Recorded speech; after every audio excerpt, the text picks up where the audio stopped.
I just there's so many people convinced that LeBron's going to the Lakers that I don't see how it doesn't happen. Yeah.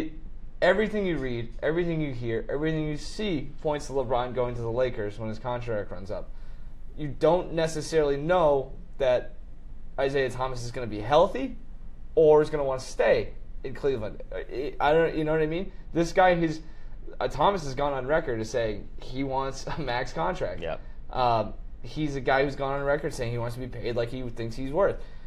He gets on the open market, there's going to be teams falling over themselves to bring him in and make him a centerpiece. Whether or not that's the right thing to do for a guy his age who's got a couple of injury problems in the past, I don't know. So I think all these different factors, I think that kind of points to LeBron leaving. And again, like I said, it just seems so obvious. It's what we've heard for almost a year now, at least, that LeBron's going to L.A., and L.A. has done a good job of building to get to him.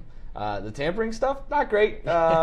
But I don't think that's going to stand in the way long term. I think that the Lakers find a way to make it. So I think that this is it, and I think this was maybe that the Cavs looked around and said, "What's the best way we can maximize our chances to win the title this year, and also get something for the future?" And they did exactly that by getting Isaiah Thomas, who's if he's healthy, is going to be a fantastic player for them alongside LeBron. They get a guy like Crowder who's fits a need.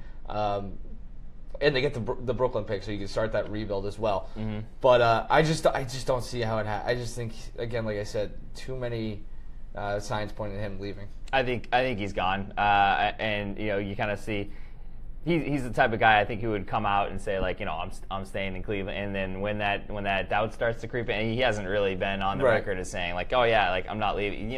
He's voiced his concerns. He's kind of held that over the Cavs a little bit. I think the GM situation too, with David Griffin leaving. The only X factor I could see is the Brooklyn pick if they move it. Yeah. And get someone else, get someone else like who knows, like a Paul George or however it works out.